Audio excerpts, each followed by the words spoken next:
Bueno, vamos a empezar con la unidad 4, que son funciones de varias variables. Vamos a ver la diferencia. Función de una variable significa que es lo que vimos en cálculo diferencial y en cálculo integral.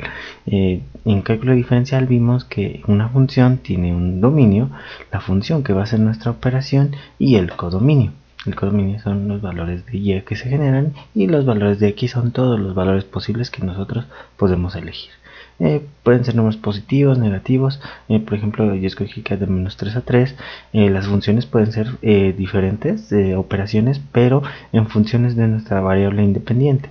Ok, entonces, por ejemplo, 2x, 3x cuadrada, raíz de 8x, seno de 2x, que son funciones que su valor depende del valor que nosotros le asignemos a x, y el codominio f de x, que sería el valor resultante de o mi variable dependiente, que es a partir del valor de x que se sustituye en nuestra operación o función. ¿Ok? Las gráficas las generamos en dos dimensiones, como serían rectas, parábolas, círculos, funciones trigonométricas, funciones racionales, etcétera. ¿Ok? Eso es lo que vimos en cálculo diferencial. Ahora, en cálculo vectorial vamos a pasar a funciones de más variables, empezando con funciones de dos variables. La diferencia es que una función de dos variables vamos a tener un dominio que nosotros vamos a poder escoger tanto el valor de x como el valor de y que vamos a utilizar en nuestra operación. Nuestra función o nuestra operación en sí va a depender de las dos variables, tanto de x y como y. Vamos a tener funciones que tengan, por ejemplo, 2xy, 3 entre raíz de xy, 4 coseno de x más y todas las funciones que nosotros conocemos. El valor que generamos, que va a ser su codominio, va a ser, cuando son funciones de dos variables, le vamos a llamar z, que sería una altura. ¿Okay? Esa altura va a depender de una función, que son estas de acá, que están en términos de x y y. Ahora, esto me va a generar, por ejemplo, un punto de esta parte. Si lo sustituyo en mi operación, me va a generar una altura 4. Cambiar una coordenada, por ejemplo, 3 y menos 5 en una operación, me va a generar otra altura como menos 5. ¿Ok? Entonces, voy a graficar esta serie de puntos, y las gráficas me van a salir en tres dimensiones, ya que vamos a tener, como son dos variables independientes, vamos a tener una variable dependiente, formando tres ecuaciones bueno, no tres ecuaciones, una ecuación en tres dimensiones, y yo escojo cómo se va a comportar en x y vamos a generar mi altura. El tipo de gráficas son como esta parte. Ok, entonces ya son gráficas un poco más complejas y se están dando en tres dimensiones, ok, en x, en y y en z. Ahora, ¿cómo vamos a hacer este tipo de gráficas? Vamos a basarnos en lo que se ocupan en los topógrafos, que se llaman curvas de nivel. Curvas de nivel, ¿qué es lo que hacen? Van a tener, por ejemplo, una montaña, y ellos en diferentes puntos se ponen a medir en qué coordenadas están y qué altura genera. Por ejemplo, vamos a tener varias acá, y a la hora de ellos interpretar un plano, ellos lo que dibujan no es un plano en tres dimensiones en altura, sino una superficie plana, digámoslo así, y van ubicando esos contornos que han encontrado.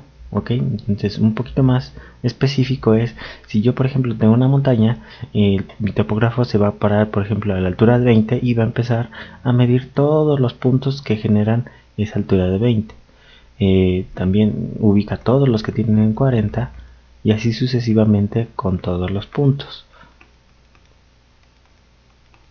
Ok, al final de esto nosotros, bueno, esto es una vista de perfil, por ejemplo XZ, yo estoy viendo directamente la altura, pero ellos se ubican en un plano superior. En ese plano superior lo que hacen es, voy a agarrar todos los puntos que miden 40 y los voy a unir en una ecuación, y le voy a poner que esta altura es la de 40. Todos los que tienen 60 iban a formar esa altura, y así en diferentes partes. Si se van dando cuenta, a medida que va aumentando de altura, esto se está haciendo cada vez más pequeño. Entonces aquí en la altura máxima vamos a llegar que es igual a una superficie más pequeña. Eso significa que es una montaña. Si lo modelamos, vamos a regresar a esta parte. Si fuera al revés, que este es un valor más grande que este de acá, significa que no está haciendo una montaña, sino que está haciendo un hoyo. Lo que está haciendo es esta parte, ¿ok? De una curva de nivel.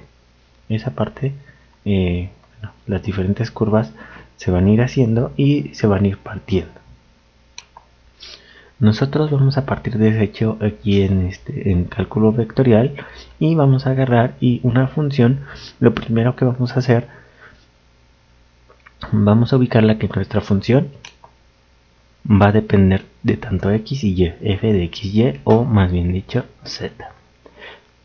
Vamos a tener una operación en la que involucran las coordenadas x y, y de acá vamos a generar lo que son curvas de nivel. Ahora, ya que tengamos las curvas de nivel, nosotros vamos a hacer el siguiente paso. Vamos a ubicarlas en un plano en 3D, esas curvas. Vamos a asignarle como los topógrafos, si ya sabemos qué altura tiene, por ejemplo, z igual a 1, z igual a 2, y así me voy. A la hora de ubicarlas, yo voy ubicando de los valores de z del menor al mayor cómo se van comportando estas curvas de nivel.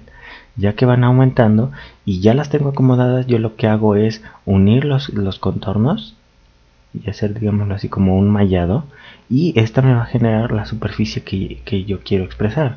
En este caso, por ejemplo, esta figura le vamos a llamar que es un paraboloide, ¿ok? Un paraboloide.